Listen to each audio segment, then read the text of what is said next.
5 Live. Good morning, you're with 5 Live Breakfast. So we're talking about political protest, that kind of direct action thing that we often see. We saw it at the weekend with the protesters with Nigel Farage when he was having a pub lunch with his family. He's a man, of course, who is, he likes to portray himself as a man of people, having a pub lunch, having a pint. Some people are saying he's fair game. Some people are saying it's absolutely disgusting behaviour. Dan Glass, we spoke to earlier on, who was the organiser of the Beyond UKIP cabaret. He was one of the protesters. Big cabaret, he described it as a cabaret of diversity, poetry and readings from different groups. Members of Bangladeshi community, Muslim community, breastfeeding mothers, people living with HIV. And, Nigel Farage came out and sped off in his car. And there was a bit of a kerfuffle. We've had just recently politicians having eggs thrown at them, splattering over their nice suits. Jim Murphy, the now Scottish Labour leader in Scotland during the referendum campaign, was egged. And this gentleman, Dan Glass, to whom we spoke earlier on, once glued himself to Gordon Brown. So how far is too far? Richard's in Macclesfield. Good morning. Joel's in Bradford. Hello, Joe. Hi. And Peter is in Eastbourne as well. And we want to hear from you. 0500 909 693. First of all, let's hear from Mr. Glass. We heard from him earlier on, one of the protesters at the weekend. This is what he said.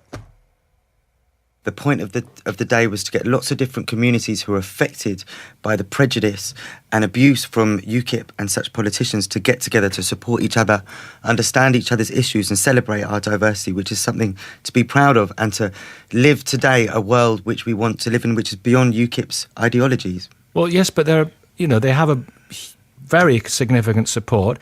Through democracy, he's an elected politician. Do you believe that politicians are fair game when they're having a private lunch? We all need to have a day off, but the thing is we can't get a day off from the prejudice and abuse that they spill every day when people read the papers. I think it's really important to say that voting once every 5 years is not enough. We also need to make our voices heard the rest of the time, and we need to keep presenting our vision of how the world should be and to hold politicians to account. It's not an either or to vote or to take action at the grassroots. The media want to set up this silly idea that you're either a crazy activist or a sensible voter, but we know that's a false dichotomy. Voting is important because voting forces the parties to pay attention to these different demographics. Mr. Farage said to you, you've got sad little lives, Dan. Yes. Well, he was... I'm not even going to enter his games. He was the one who was looking sad. Even calling people with HIV scum. I'm sure he wasn't referring to those specifically with HIV. Well, he knew what we were all about. He knew. He charged through a crowd of breastfeeding mothers, calling them scum. And that is not good behaviour. Right, Richard ready to go, as is Joel, as is Peter. We've got Charlie Kimber as well from the Socialist Workers' Party. Good morning, Charlie. Good morning. I know you're full on with direct protest and been involved in many over the years. Peter in Eastbourne, what do you say? Direct protest, is anything fair game here when it comes to politicians? They raise their heads above the parapet. What do you think, Peter? Well, I think these people that are throwing eggs and behaving like this are undemocratic propagandists out to destroy democracy in this country. They're nothing but they are the scum of the country, and they're out to destroy our democratic system. Charlie Kimber, what would you say to Peter? Well, we didn't get the vote by voting for it, you know. We got it by people campaigning and fighting and striking and taking to the streets. Women didn't get the vote because it was given to them from above. They got it by their campaigning activity, which involved going far wider than the sorts of things that happened against Mr. Farage at the weekend. And if he attacks women, gay people, lesbians, immigrants, Muslims, disabled people, it's not surprising that some people want to protest against him about that. He's a very brittle man, in truth. He's the man of the people who doesn't seem to want to meet the people. I'm afraid you're This is the truth. He's a man of the people who doesn't want to meet the people. A man of the people who doesn't want to meet the people. Peter, come back. I think your protests are outrageous and undemocratic, and you are the scum of the country, quite frankly, because you're behaving in an undemocratic and completely bullish way. You're trying to bully people into your beliefs, which are... There's no bullying. Charlie involved. Kimber, we're embracing free speech this morning. Charlie Kimber, respond. Then I'll bring the other callers in. Peter, I'm not there's just... no bullying involved here. Oh, yes, you are. Peter, let Charlie Kimber finish. Mr. Farage has systematically attacked people in a racist and prejudiced manner. It's not surprising they want to fight. Peter, free speech. Je suis Peter. And he's Je suis Charlie Kimber. Let's hear him. He's a very brittle campaigner who isn't able to stand up to people campaigning against him. Let me just say one other thing about the news values of this. This protest is on the front page of many newspapers, and you're doing it now on your phone in, and I'm glad we're discussing it. There was a demonstration of 10,000 people against racism and UKIP in London on Saturday. Coverage by the BBC, zero. 2,500 in Glasgow. Coverage by the BBC, virtually zero. Now that tells us something about your news values. It was entirely justified to protest against Mr. Farage, and I hope that Stand Up to UKIP and others will continue those protests in the future. I'm sorry, democracy is not just... Charlie Kimber makes an interesting point about news values and what hits the headlines, but you've got to say as well, Charlie, that these protesters have done a good job when it comes to getting their story on the front page, and as they would see it. This is the whole thing about one of the guys, Dan Glass, we spoke to him earlier on. He glued himself to Gordon Brown. We had the man who, of course, disrupted the boat race with lots of egg throwing. But I suppose, and Richard, I'll come to you in a second, likewise, Joel, I suppose, Charlie Kimber, the question is, you talk about the vote, hard won, hard fought for, we have the vote. And the vote is very important. If you don't like what these people are saying, don't throw eggs at them, don't disrupt their pub lunches, vote against them and vote them out. I will be doing that. I will be voting for the Trade Unionist and Socialist Coalition. I will be campaigning for a vote. Voting is very, very important. People should vote, and it's something precious. We fought for it, and we should use it. But it's not the whole of democracy. If we simply leave between elections the politicians who are utterly unaccountable, we know that the majority of people were against the Iraq War. We know the majority of people are, for example, for the renationalisation of the railways. There's no reflection of that in the Parliament as we see it. They're unaccountable. People have to fight. Direct action has won great gains in the past, and it's necessary now. Is there a danger it's counterproductive when decent people, whatever their political affiliations, see something like this and they think that's unfair? And, in your terms, it might be counterproductive in raising the profile and increasing the support of the United Kingdom Independence Party. Well, I believe the most effective form of protest is mass protest involving thousands and tens of thousands of people. The great movement of the Stop the War movement during the Iraq War. Or the Countryside Alliance, or whatever. The great movement against the poll tax. The great movement against racism that we saw on Saturday and wasn't reported by the media. These are the great movements which we need. But I'm also for innovative, lively, vibrant protest. And to be honest, if you're a politician, you have to expect a bit of that. This is the thing. Okay, let's throw that one out. In cotton wool, can you? You've got to. You expect it. Point made. You got to expect it. You're there, Richard in Macclesfield. Hello. Politicians, they put themselves up there. They make themselves liable for this and exposed to this, and it's fair game. Richard, what do you think? Well, not exposed to that. Morning, by the way. Morning. For me, whichever side of the argument you're coming from on whatever issue, a protest is easy to explain.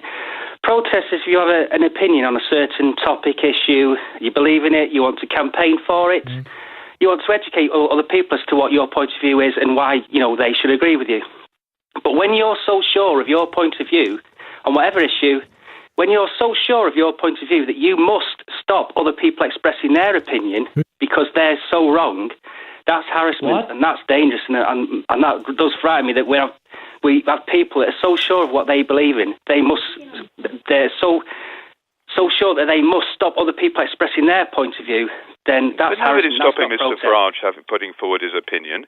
He appears on Question Time every other issue. He appears on the newspapers all the time. He's on the radio all the time. He's on the television all the time. He holds public meetings all the time. No one's stopping him putting forward his views. He has a very easy ride from the media. People do try and stop him putting... What happened when he went up to Scotland? And what did the SNP do? Because they were so sure that he was wrong. They stopped him. I'm not... Well, he was chased into a pub on that occasion. So if he chased out of a pub, chased into a pub, whatever. Let's bring in Stephen in Surrey. Stay there, Richard. We'll get Stephen's view on this as well. Direct action. He's insane. Hello, Stephen. Morning. Morning, sir. Yeah, I think it's about time we had a bit more direct action, to be honest with you, because we've got MPs at the moment. You only got to take the incident with the weekend with Dudley. You take about MPs who are claiming reefs on expenses. You've got MPs in prison for expenses. Numerous things are happening.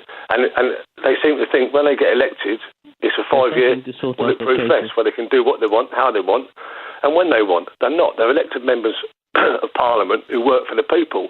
And direct action sometimes actually brings them down to the level where they might think, well, maybe this is what the people really need and really want, and it sort of levels the ground a little bit for these people, because Westminster's becoming a very, very, very, very big ivory tower at the moment, and the ordinary people in this country are actually sick to death of the way they behave, and direct action is a form of the people telling these people who actually work for us, enough's enough.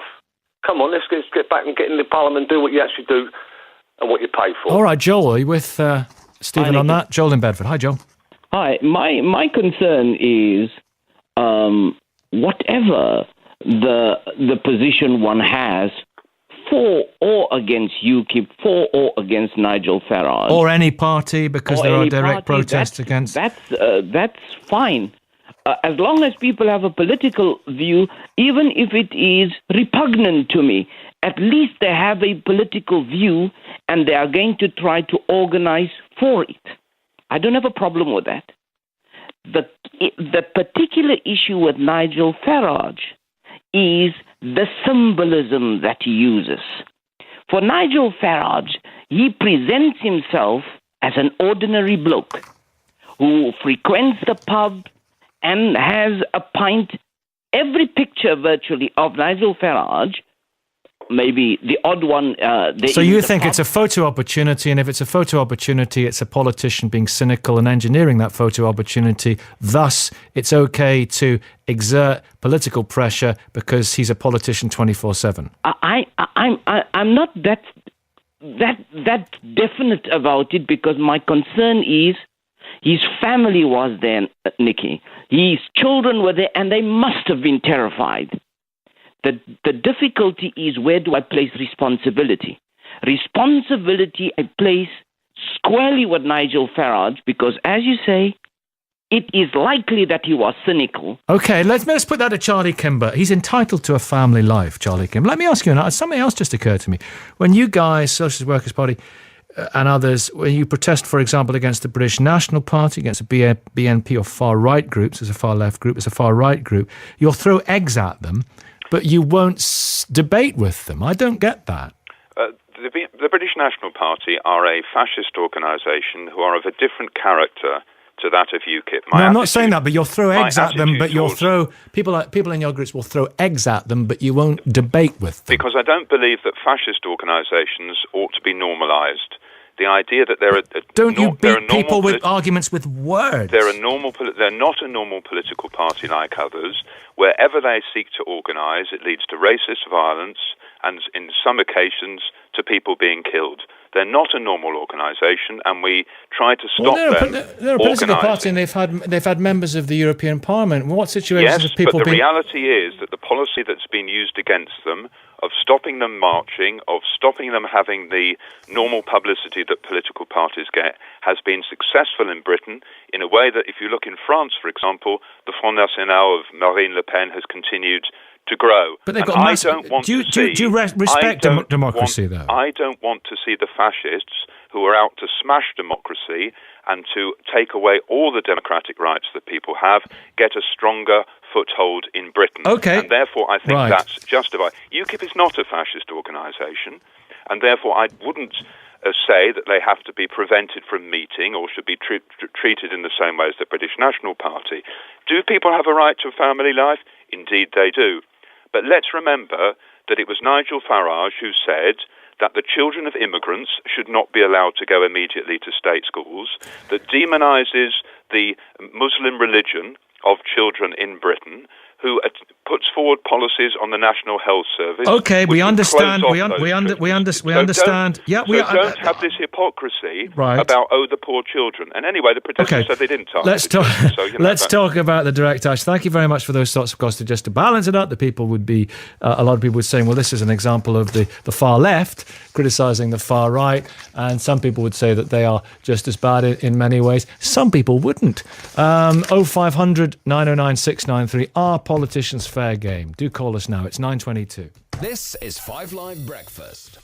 Just quite a lot of texts against this protest, quite a few for it. Just one here. It's very rich hearing a Trotskyist calling another party undemocratic. So the debate goes on. 0500 909 693. Brendan's in Hartlepool and Debbie is in Northamptonshire. Debbie, meet Brendan.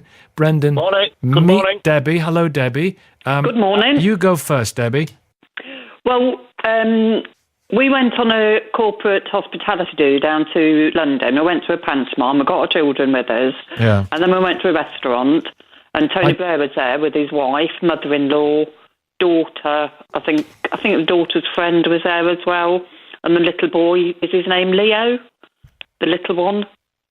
Yes, that's right. Well, he was little. He won't be anymore. Yes, he was little quite Leo little Blair. Yeah. It was quite a long time ago. My oldest son is now 24, and I think he was about 10 at the time. All right, yes. And nobody approached them. They left them in peace. But it was a time when there was the fuel crisis. You know, when there was, they wouldn't let the tankers out of the depots.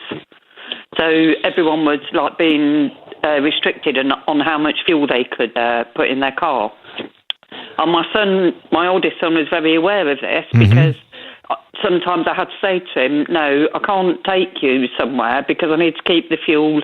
You know, your dad needs it to get to the train station and things like that. So what about this direct action and hassling, shall we say, politicians? I think it's absolutely disgusting. He was out with his family, you know, just having a family lunch. You might not agree. I didn't agree with Tony Blair's, all of his policies, but on no, you know, I would not have approached him whilst he was out with his family in a million years. The man is entitled to a private life, and his family are entitled to have a dinner with him. And, you know, what they've done, you know, this thing about breastfeeding mothers, I mean, what's that all about? Well, I tell you, it's about giving babies nutrition. But Brendan in Hartlepool, come back to what Debbie said. I agree with what she says. The guy was on a private family lunch on a Sunday. He shouldn't be hassled like that. It was completely wrong. Your other guy, Mr. Kemble, I wonder how he'd like it if people who disagreed with the Socialist Workers' Party decided to invade him next time he's at a beef eater restaurant or whatever on a Sunday. But what I was going to say was, how you know, direct action. What happens if it spreads into like our Charlie Hebdo? You know, direct action is one person might be going to a pub and protesting. Other people might say, "Let's get a Kalashnikov." Well, I think there's a. Well, you say that. Yeah, well, I do. You know, yeah. It's not. There's fanaticism. It's not that far away from lots of people, is it? Yeah. You know, the socialist workers want to do what they want to do and stop the war. That was a good thing. Yeah. Stop the war campaign. But they want to stop far right groups and right groups marching. So some people saying, and a lot of people saying on the text, there's a huge hypocrisy about that. He got 4.5 million people voting for him at the last European elections. He has a mandate to say what he wants to say.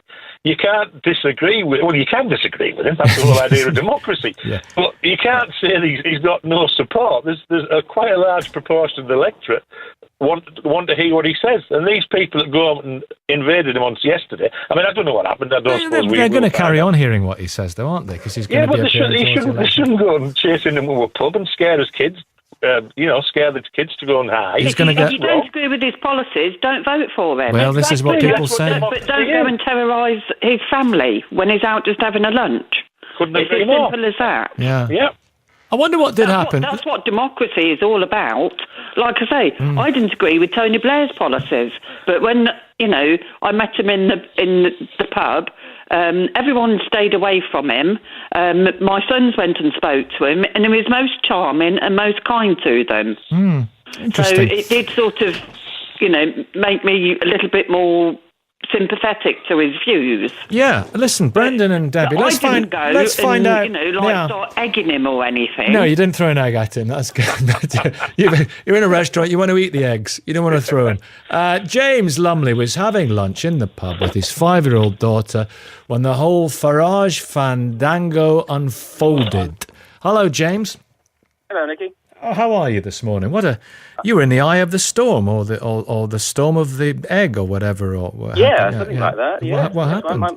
I'm fine, thanks. Well, it was quite interesting. We'd noticed before we went into the pub that there were lots of UKIP protesters in fancy dress wandering around. So when I saw Farage and his family at the bar at the front, I guessed something like this was going to happen.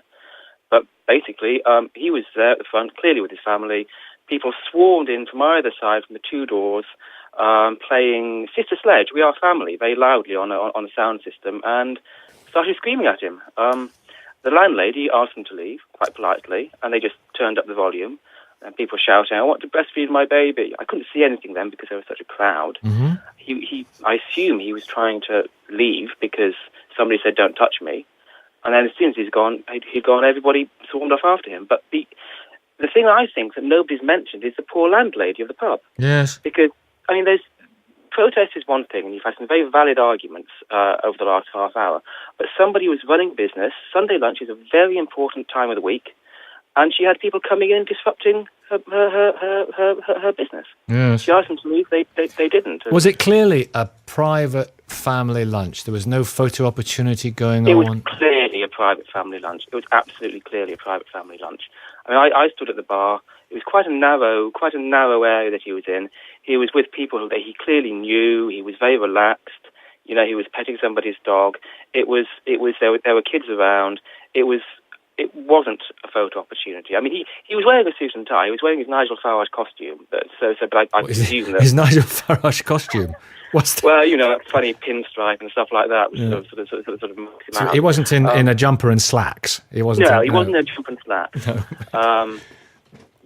But all the same, I don't necessarily think the fact that he was in a stockbroker suit was a sign that he was there on public duty. It was clearly a family get together. Yeah, and so they burst in to the music of Sister Sledge, We Are Family, yes. And of course we're hearing as well that his children got lost in music, got lost yes. in the melee of it all. Yes. Did you witness any of that? Yes, because I assumed that the girls who were there were part of his family. I didn't know whether he was children or whether they were his children or nephews or nieces or something.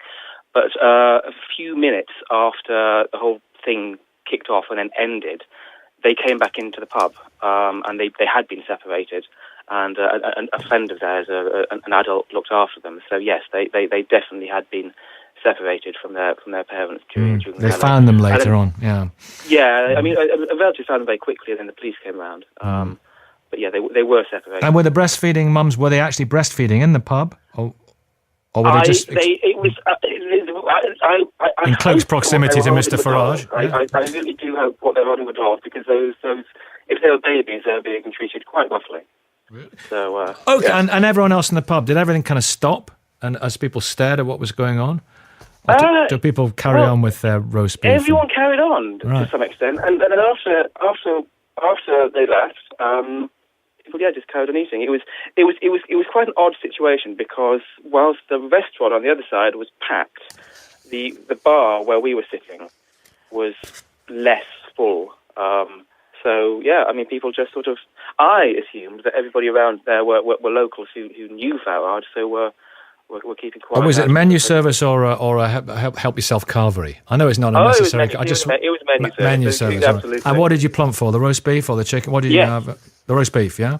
The roast beef. Yeah. Right, I haven't got time to ask you the big question, which is mustard or horseradish. But listen, thanks for painting a picture of what happened, James. Thank you very much. For getting in touch. Listen, thank you. James Lumley there. So, direct protest, are politicians fair game because of what they do and because of what they say? 0500 909 693. It's 9:33. It's 9:40, and we're talking about politicians, direct action, direct protest. Are they fair game? If they're having a nice Sunday lunch, is it okay for opponents of comprising various issues to burst in, disrupt that lunch, as happened to Mr. Farage yesterday? Or to throw an egg? Remember that guy threw an egg at John Prescott? Remember what he got back? Andy's in Kent, Darren's in Lincolnshire. Good morning, Darren. Good morning, Andy. Good morning as well to Charlotte. Good morning. Charlotte Leslie. Good morning. Charlotte Leslie's with us, Andy and Darren, Conservative MP for Bristol North West. Hello, Charlotte Leslie. Good morning. Hello, morning. Good morning. You had your office sprayed with graffiti by anti-fracking campaigners. What was that like for you? I did. It saddened me, actually. It was quite shocking to begin with. And it saddened me. But look, I'm in the public eye. If I didn't want to be exposed to stuff like this, if I can't stand the heat, I probably should get out of the kitchen. But it doesn't mean it's right, and it doesn't mean it doesn't hurt. But actually what saddened me was that one individual obviously cared, and that's a good thing. We want people to care about stuff that's going on in our world, but couldn't find any other expression for it other than an aerosol can and some oil-based paint. Can you understand, though, these people have deeply held and sincere views and massive concerns about the future of our planet. They see this as another step towards environmental hell. There's nothing being done about it by the mainstream parties, no recognition of it. Can you understand their frustration? Yeah, I can understand their frustration, and that's what makes me sad. I mean, I went into politics not because I liked politics, but because I didn't like politics, and I wanted to change it. And we all do that in our own way from the inside. And what I wanted to say to this person was, look, you don't like what I stand for, stand against me. Get involved, join the Green Party if you think that represents you, perhaps try and stand as an independent. But if you want politics to change and you want our policies to change, we need you inside, not just spraying things on the outside, because that actually doesn't change anything. Actually, probably didn't serve their purpose, because even people who are anti-fracking, and no one's pro-fracking. I'm not pro-fracking. It's just I think it's the least. The companies who are organising it would probably be described. Vested interest would be pro-fracking, but I think most political parties make a judgment. Is it safer to be energy self-sufficient when we have people like Putin and the Middle East as our main? I understand those arguments. I want to get away from specific arguments this morning on the principle. Have you had an egg thrown at you? Not yet, but I'm sure after this programme I probably will. Why do you think Mr. Farage or these protesters will have benefited most from yesterday's protest? I suspect Mr. Farage will have benefited most. But there's a bigger point about people. A lot of people say, I don't like politics, don't want anything to do with it. Well, if those people never get involved, politics will never change. I've got a slogan: if you love politics, you probably shouldn't be allowed anywhere near it. It's too long for a badge. I have to do a little banner across your chest or something. Thank you very much, Charlotte Leslie. We bring on, if I may, Andy and Darren, Sarah in Wigan. Hello, Sarah. Hi. And we've got Alison, who is amongst the protesters yesterday. Good morning, Alison. Morning. Which part of it were you? Were the breastfeeders, the Muslims, the Bangladeshis? What was your thing yesterday against Mr. Farage? I went along as a support. I was asked by a friend to support. So, just as in solidarity as an ally to all the different groups involved. Yeah, what was, from your perspective, briefly, because I want to... Sarah, meet Alison. Hello, Sarah. Hello. Meet Alison. I'll get you to talk about this in just a moment. That's what it's all about. What happened then at Alison? Give us a couple of minutes on that. Yeah, what happened was we arrived. It was a very, very fun atmosphere. We went into a pub actually across the road from the pub where Nigel Farage was, and we had a party. It was very, very gentle. We had a beautiful rainbow cake. We had artwork. We put up lovely rainbow banners everywhere. Did you know he was in the pub across the road? Yeah. We did.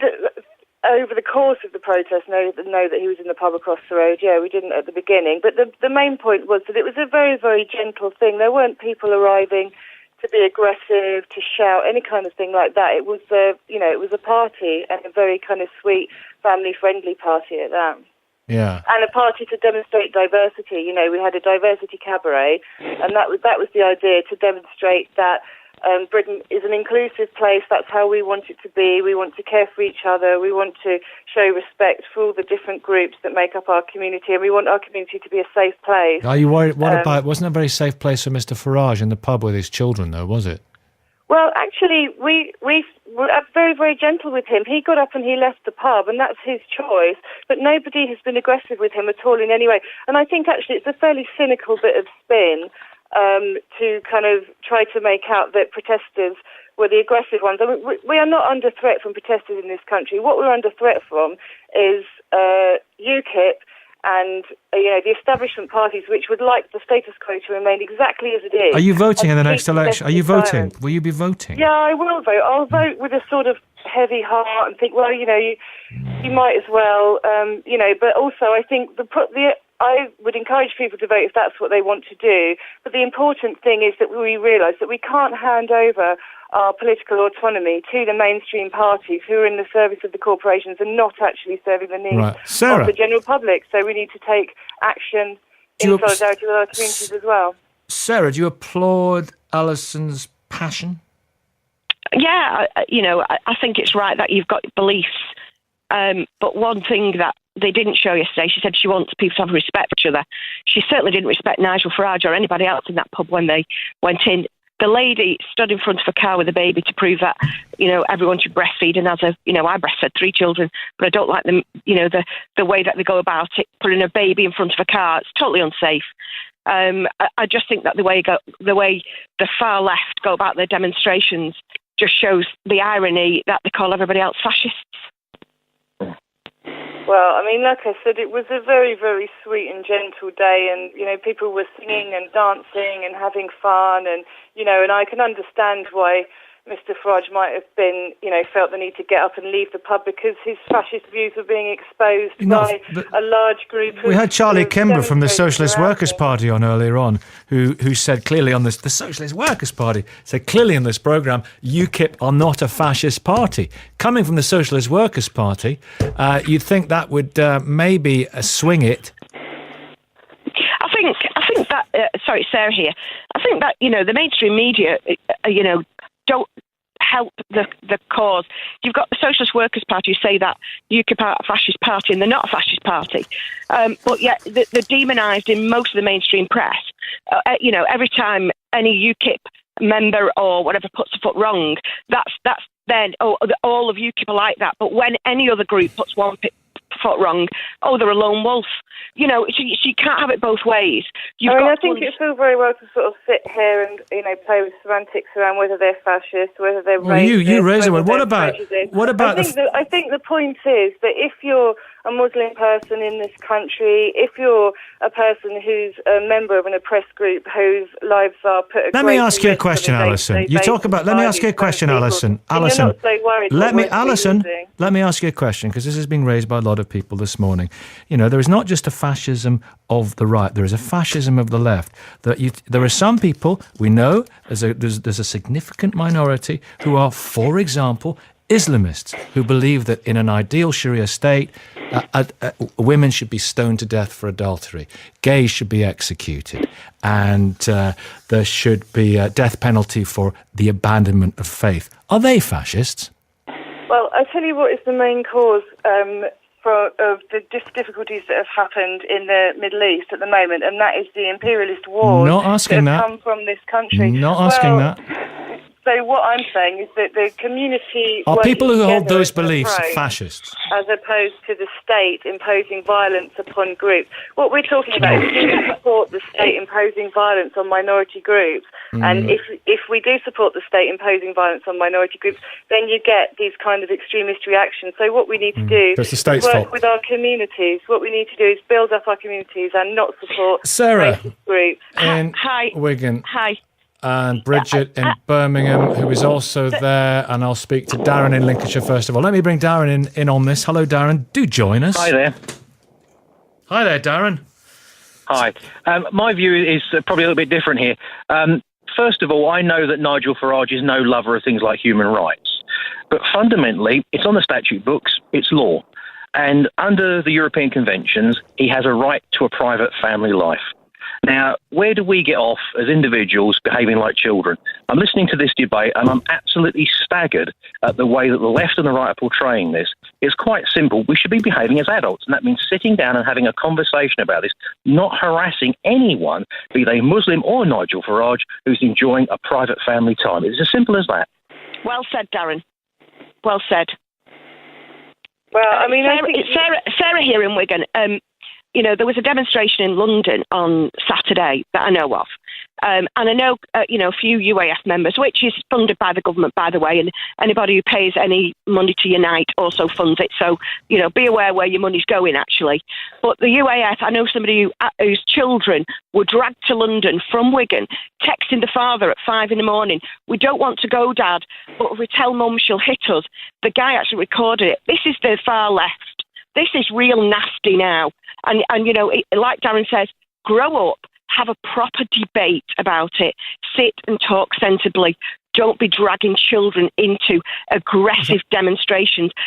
And they are aggressive. Shouting, screaming is not nice. Okay, Sarah. Sarah, stay there. Bridget. Hello, Bridget. Hello. You were at the protest yesterday. Did you hear what Sarah said? Don't aggressive demonstrations. What do you say to Sarah, Bridget? Yes, I think I was. 4 coaches of people went down from Birmingham to that protest, including about 30 children of immigrants, children of asylum seekers, and they went because they wanted, because they don't feel safe in this society now. She talked about Farage having a right to a family life, but I'm afraid he doesn't think that other people have a right to a family life. He doesn't think that immigrants and asylum seekers and black and Asian people have a right to a family life. That's absolutely nonsense. That's absolutely nonsense. You're putting words in Nigel Farage's mouth that has never been said. And this is the problem with the far right. And the media get on top of it and then spew out what you're saying Nigel has said. And he hasn't. He absolutely, we want to help asylum seekers. Well, I think that, saying that children shouldn't have a right to an education for 6 years, that isn't a right to a normal family life or a normal life at all. Did he say they shouldn't have a right to have an education? Yes, he did. And also, if I may, is that Darren coming in? Here. Sorry, I think we're missing a point here. Again, we're talking past each other here. Okay, we've lost the point. Okay. This is about if it's Nigel Farage or a British Muslim, a far left, a far right, a liberal, it doesn't matter. Fundamentally, we're British. And surely part of British values is about the right to speak, the right to have a view, the right to believe what you want to believe. That's what law is founded on. Since Magna Carta, that's what people have been fighting for. And tolerance. Absolutely. We are one of the most tolerant countries in the world. But the far left and the far right don't seem very tolerant. And they make it sound that people in the mainstream aren't very tolerant. You're talking about people who are apparently the fright to live here. We are the most tolerant country. They're in the safest place. I'm sorry, but the sort of racism that Nigel Farage is whipping up leads to things like Maz Salim, who spoke at the protest on Saturday. Her father was murdered in Birmingham. I know her because I'm from Birmingham. Her father was murdered in Birmingham a couple of years ago by a racist, and it's racists like that are whipped up by the sort of things that Nigel Farage is saying. So I'm sorry when you say I'm sorry, but you can misinterpret what you want, but that's not exact. That is not how it is. The BNP have died, so you've got to focus on something else to keep your Hope Not Dope or whatever UAF going. You've got to look for something to demonstrate on. The rent-a-mob. It's just like Darren says, just debate it. Have a proper debate. Don't do rent-a-mob stuff. It doesn't do your cause any favours. Would you say that to civil rights protesters through history, and would you say that to women's lib protesters throughout history? Would you just sit down and be quite reasonable? if I may again, I think you're missing the point here. Those protesters in Selma, for example, in the United States, perfectly fine. They were trying to campaign for civil rights. Women campaigning to actually get the vote, to get equality. These things are fine. But this wasn't about equality that was being argued about. This is basically crossing a line. This is basically affecting children, affecting someone out for a private life. Well, it exactly was about equality. If Nigel Farage was there, if Nigel Farage was giving a photo opportunity, excuse me. Wait a minute, everyone. You've made your points all very well. Maria Hutchings is a mother who challenged Tony Blair on live TV. Hello. Hello, good morning, Nicky. Good morning. Just talk us through what happened. Well, at the time, my son was at a special needs school in Essex where we felt the school might be closed down. I had lost his speech therapy that I'd had before for him.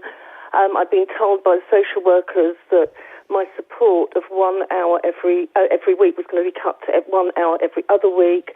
And essentially, I went on the right stuff on TV when Tony Blair did his first audience debate in the election 2005 in the run-up in February. And I basically thought the only way that I'm going to get the Prime Minister to tell him how I feel is to do something where there would be a lot of publicity and the issue would be debated. And the reaction? Well, it was quite amazing, really. I literally got within 2 feet of Tony Blair and shouted at him because I really believed that he didn't understand the What did you shout? issues. Well, he talked about discipline in schools and how things were improving in schools. There was a general question, and I just basically said what he'd just said was rubbish. He then said to me to speak to me after the show, and I went into a room with him with another lady who was in the audience, who had an autistic child by pure coincidence, and I had a chat with him then, and then the whole thing played out for a much longer time in the media, and the issue got debated more. But I firmly believe that people do have a right to fight for things that they passionately believe in, but there's a time and a place, and I think, that politicians have got a right to have their family time and have their private time. I was in a by-election in 2013 where the press were turning up at my mother's door, were parking outside my neighbours' doors, up on our pavements. So if it's good enough for the press, it's good enough for the public to do it? Well, in a sense? Not actually going into trying to get into people's homes. No, but a pub is a it's a public arena in a sense, isn't it? Well, there has to be a line. There has to be a line. If somebody like Tony Blair goes in to do an audience participation thing, that's one thing. Did you find him charming? No, I didn't actually. Funny, the weird thing was, Nicky, that I had been a Labour supporter before. I'd read every book I could get on Tony Blair, and I actually thought that he was going to be the panacea for the UK in 1997. So it's quite weird that just 8 years later... 8 years later... Panacea to pariah. Exactly. But yes, I do believe that we're going to see more of this before the election because this is a time when the press are out and about and you're going to get your headlines and get people talking about things. Well, it's great talking to you, Maria. Thanks very much. Thank you very much. Thank you. Take care. Sorry, Bridget and Darren's still with us. Bridget, you'd do it all again, yeah? I certainly would, but a lot of people who went down for the first time in a protest, I think, felt very let down in the fact that it wasn't covered by the mainstream media, and I think that's one of the reasons. I think that protests with tens of thousands of people are actually much more effective than smaller protests. But I defend anybody's right to protest in any way, whatever, because I think that the sort of views that Nigel Farage is coming out with, the vile racism and the way he's using that in this election, he can't complain then. You think it's vile racism? A lot of people think it's absolutely not, and a lot of people think, is it support? They've got significant support. Can I just chip in here? Are there a lot of... go on, Darren. Yeah. Well, obviously, I'm not going to disagree with the right to protest, but the obvious sort of counter to that is, so does that mean that it's okay for the EDL to protest? Is that what you're arguing? Is it, Bridget? No, I don't think it's all right for the EDL to protest because the EDL are fascist. You can't have it both ways. Some people are saying that the left is undemocratic. Because when the EDL protest, and I've seen them in Birmingham many times, what happens is that if you're black or Asian... Is it okay, Bridget, for those people burning poppies, to burn poppies, those Anjem Chaudhry and that Muslim group to burn poppies? Is that okay? Well, I'm not talking about the burning of poppies. I'm talking that's what I'm asking you about. EDL, I'm asking about different protests. I don't think it's all right for the EDL to protest. Is it okay for people to burn poppies? I don't mind if people burn poppies. There we are. Thank you very much. It's all from us. Thank you so much for listening. That was Nikki Campbell. This is Adrian Childs here with 5 Live Daily. The threat from Islamist extremism can't be underestimated. We'll be hearing the Home Secretary's plan, the Tories' plan, to tackle it.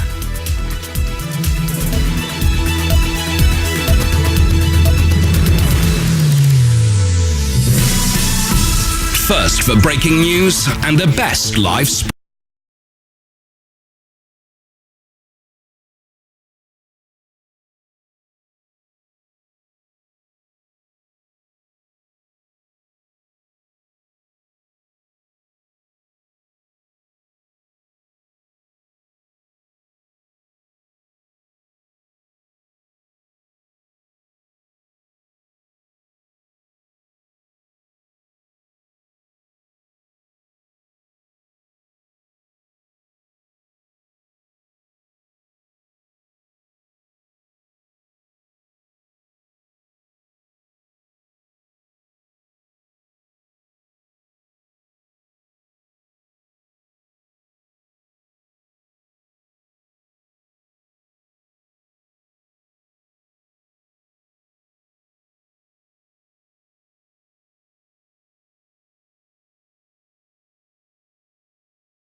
Let's hear from Mr. Glass. We heard from him earlier on, one of the protesters at the weekend. This is what he said. The point of the day was to get lots of different communities who are affected by the prejudice and abuse from UKIP and such politicians to get together to support each other, understand each other's issues and celebrate our diversity, which is something to be proud of, and to live today a world which we want to live in, which is beyond UKIP's ideologies. Well, yes, but they have a very significant support through democracy. He's an elected politician. Do you believe that politicians are fair game when they're having a private lunch? We all need to have a day off, but the thing is we can't get a day off from the prejudice and abuse that they spill every day when people read the papers. I think it's really important to say that voting once every 5 years is not enough. We also need to make our voices heard the rest of the time, and we need to keep presenting our vision of how the world should be and to hold politicians to account. It's not an either or to vote or to take action at the grassroots. The media want to set up this silly idea that you're either a crazy activist or a sensible voter, but we know that's a false dichotomy. Voting is important because voting forces the parties to pay attention to these different demographics. Mr. Farage said to you, you've got sad little lives, Dan. Yes. Well, he was... I'm not even going to enter his games. He was the one who was looking sad. Even calling people with HIV scum. I'm sure he wasn't referring to those specifically with HIV. Well, he knew what we were all about. This is the truth. He's a man of the people who doesn't want to meet the people. A man of the people who doesn't want to meet the people. Peter, come back. I think your protests are outrageous and undemocratic, and you are the scum of the country, quite frankly, because you're behaving in an undemocratic and completely bullish way. You're trying to bully people into your beliefs, which are... There's no bullying. Charlie Kimber, we're embracing free speech this morning. Charlie Kimber, respond. Then I'll bring the other callers in. Peter, I'm not There's no bullying involved here. Oh, yes, you are. Peter, let Charlie Kimber finish. Mr. Farage has systematically attacked people in a racist and prejudiced manner. It's not surprising they want to fight. Peter, free speech. Je suis Peter. And he's a Je suis Charlie Kimber. Let's hear him. He's a very brittle campaigner who isn't able to stand up to people campaigning against him. Let me just say one other thing about the news values of this. This protest is on the front page of many newspapers, and you're doing it now on your phone in, and I'm glad we're discussing it. There was a demonstration of 10,000 people against racism and UKIP in London on Saturday. Coverage by the BBC, zero. 2,500 in Glasgow. Coverage by the BBC, virtually zero. Now that tells us something about your news values. It was entirely justified to protest against... He knew he charged through a crowd of breastfeeding mothers, calling them scum. And that is not good behaviour. Right, Richard ready to go, as is Joel, as is Peter. We've got Charlie Kimber as well from the Socialist Workers' Party. Good morning, Charlie. Good morning. I know you're full on with direct protest and been involved in many over the years. Peter in Eastbourne, what do you say? Direct protest, is anything fair game here when it comes to politicians? They raise their heads above the parapet. What do you think, Peter? Well, I think these people that are throwing eggs and behaving like this are undemocratic propagandists out to destroy democracy act in this country. They're nothing but they are the scum of the country, and they're out to destroy our democratic system. Charlie Kimber, what would you say to Peter? Well, we didn't get the vote by voting for it, you know. We got it by people campaigning and fighting and striking and taking to the streets. Women didn't get the vote because it was given to them from above. They got it by their campaigning activity, which involved going far wider than the sorts of things that happened against Mr. Farage at the weekend. And if he attacks women, gay people, lesbians, immigrants, Muslims, disabled people, it's not surprising that some people want to protest against him about that. I think he's a very brittle man, in truth. He's the man of the people who doesn't seem to want to meet the people. I'm afraid. 5 Live. Good morning, you're with 5 Live Breakfast. So we're talking about political protest, that kind of direct action thing that we often see. We saw it at the weekend with the protesters with Nigel Farage when he was having a pub lunch with his family. He's a man, of course, who is, he likes to portray himself as a man of people, having a pub lunch, having a pint. Some people are saying he's fair game. Some people are saying it's absolutely disgusting behaviour. Dan Glass, we spoke to earlier on, who was the organiser of the Beyond UKIP cabaret. He was one of the protesters. Big cabaret, he described it as a cabaret of diversity, poetry and readings from different groups. Members of Bangladeshi community, Muslim community, breastfeeding mothers, people living with HIV. And, Nigel Farage came out and sped off in his car. And there was a bit of a kerfuffle. We've had just recently politicians having eggs thrown at them, splattering over their nice suits. Jim Murphy, the now Scottish Labour leader in Scotland during the referendum campaign, was egged. And this gentleman, Dan Glass, to whom we spoke earlier on, once glued himself to Gordon Brown. So how far is too far? Richard's in Macclesfield. Good morning. Joel's in Bradford. Hello, Joe. Hi. And Peter is in Eastbourne as well. And we want to hear from you. 0500 909 693. First of all, Mr. Farage, and I hope that Stand Up to UKIP and others will continue those protests in the future. I'm sorry, democracy is not just... Charlie Kimber makes an interesting point about news values and what hits the headlines, but you've got to say as well, Charlie, that these protesters have done a good job when it comes to getting their story on the front page, and as they would see it. This is the whole thing about one of the guys, Dan Glass, we spoke to him earlier on. He glued himself to Gordon Brown.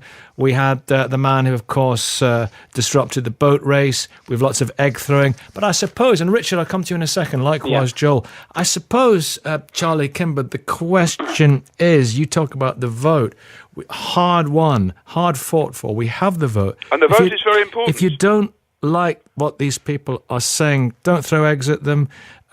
don't disrupt their pub lunches, vote against them and vote them out. I will be doing that. I will be voting for the Trade Unionist and Socialist Coalition. I will be campaigning for a vote. Voting is very, very important. People should vote, and it's something precious. We fought for it, and we should use it. But it's not the whole of democracy. If we simply leave between elections the politicians who are utterly unaccountable, we know that the majority of people were against the Iraq War. We know the majority of people are, for example, for the renationalisation of the railways. There's no reflection of that in the Parliament as we see it. They're unaccountable.